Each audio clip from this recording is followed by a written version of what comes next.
नमस्कार दोस्तों, आप सभी का स्वागत है आपके अपने यूट्यूब चैनल आर्यस धार्मिक ज्ञान।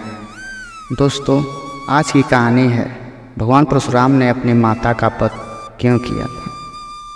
भगवान परशुराम स्वयं नारायण के छठे अवतार थे, जिन्हें आवेशावतार भी कहा जाता है। इसी आवेश, क्रोधित स्वभाव तथा पितृभक्ति के कारण एक दिन उन्होंने अपनी माता का ही वध कर दिया। उनके पिता महान ऋषि जमदग्नि तथा माता रेणुका थीं। वे अपने माता पिता की चौथी संतान थे। एक दिन कुछ ऐसा हुआ कि उनके पिता ने उन्हें उनकी ही माता का मस्तक काटने का आदेश दिया, जिसके बाद परशुराम ने अपनी ही माँ का सिर धड़ से अलग कर दिया। आज हम आपको उसी कथा के बारे में विस्तार से चर्चा। एक बार परशुराम माँ रेणुका आश्रम के पास नदी में स्नान करने गए थे। वहाँ पर उन्होंने राजा चित्ररथ को अन्य अप्सराओं के साथ स्नान करते तथा क्रीड़ा करते हुए देखा। राजा चित्ररथ दिखने में बहुत आकर्षक तथा सुंदर शरीर वाले थे। अन्य अप्सराओं के साथ उनकी क्रीड़ा को देखकर रेणुका का मन भी प्रफुल्लित हो उठा तथा वह उसे देखती रही। इसी कारण उन्हें स्नान करके वापस आश्रम में आने में देरी हो गई। जब रेणुका स्नान करके वापस आश्रम लौटी तो उसके हाव भाव बदले हुए थे तथा उसके मन में अभी भी वही दृश्य चल रहा था।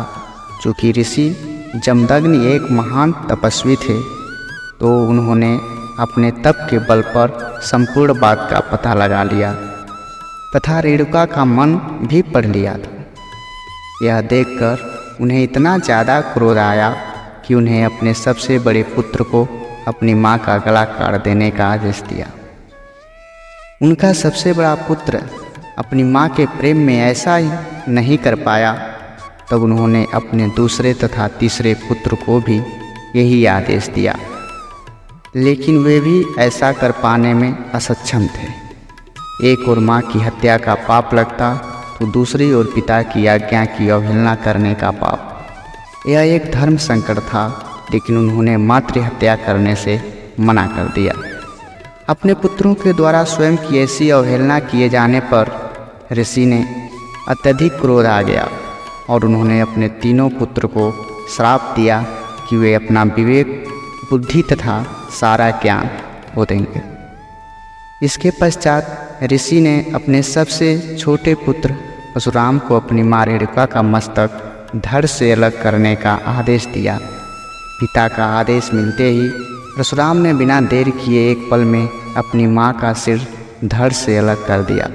देखते ही देखते उनकी माँ निष्प्राण हो गई तथा लहू की धारा फूट पड़ी। यह देखकर परशुराम के पिता जमदग्नि अत्यधिक प्रसन्न हुए तथा परशुराम को स्नेहपूर्वक कोई वरदान मांगने को कहा। परशुराम ने समझदारी से काम लेते हुए अपने पिता से 3 वर मांगे। पहले वर में उन्होंने अपनी माँ को पुनः जीवित करने को कहा। दूसरे वर में उन्होंने मांगा कि उनकी माँ को इस चीज़ की स्मृति न रहे तथा तीसरे वर में उन्होंने अपने तीनों भाइयों का विवेक व बुद्धि मांग ली।